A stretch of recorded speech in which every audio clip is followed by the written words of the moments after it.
Hi there, I'm Dr. Gretchen, physical therapist and multiple sclerosis certified specialist.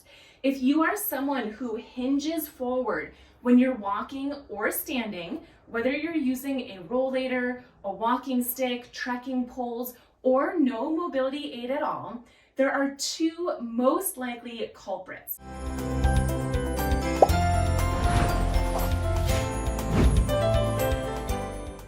The first culprit is tightness in your hip flexors. Your hip flexors are the muscles in the front of your hip, and when they work, when they contract, they allow you to flex your hip. This is a really important movement in order to walk, to climb stairs, to step up on a curb. So we need these muscles to be strong. But when they are tight, it causes us to hinge forward. The second likely culprit is weakness in our hamstrings and or glutes. We need strength in these muscles in order to bend our knee and keep us upright. I'm going to show you my favorite exercise for each of these limitations. Let's start with a hip flexor stretch. Sit up tall about midway in your chair and then open your feet and your knees as wide as you comfortably can. Make sure that you feel steady and safe when you're in this position. You should not feel like you're about to fall off the chair. From here, go ahead and grab the front of your chair and with this hand, the back of the chair. Now, you're going to allow this front knee to swivel down towards the floor. If you don't already feel a stretch, go ahead and tuck your hips under. When you do that, you should feel a stretch in the front of your hip, and depending on how tight you are, you might also feel this stretch in the front of your thigh. Hold here for about 20 to 30 seconds. If you notice your leg bouncing like this, it is likely due to the position of your ankle. So flatten your foot and that should go away. When you're ready, do this stretch on the other side. Hold back onto the front and back of the chair and swivel all the way around. Switch your hand placement and then your opposite knee comes down to face the floor. Tuck your hips under. You should feel the stretch in the front of the hip and maybe even the front of the thigh, and hold here for 20 to 30 seconds. Another hip flexor stretch that you can try is in a standing position. Hold on to something for support and put one leg behind you. It doesn't matter how far it is, as long as you feel safe and steady. From here, tuck your hips under, just like we did in the seated exercise, and then attempt to straighten this back knee without losing the tuck.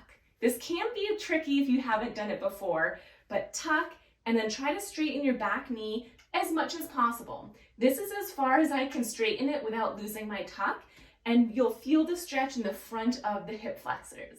As always, do this stretch on both sides, one leg back, tuck under, and then attempt to straighten that back knee as much as you can without losing the tuck. I have two favorite exercises to strengthen our hamstrings and our glutes to help us stay upright. One is in a standing position and one is seated.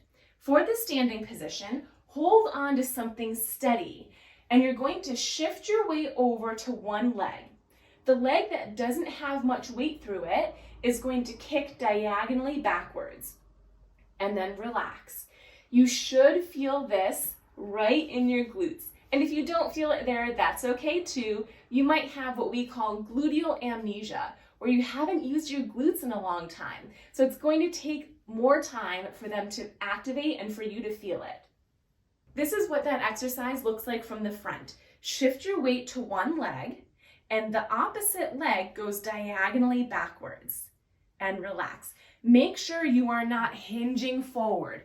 This is not a big movement. It's just however far your leg can scoot back without your upper body moving at all. As always, do this on the other side as well. If you have a difficult time getting this foot off the floor simply due to weakness or maybe muscle tightness or spasticity, you can try standing on a step or on a book.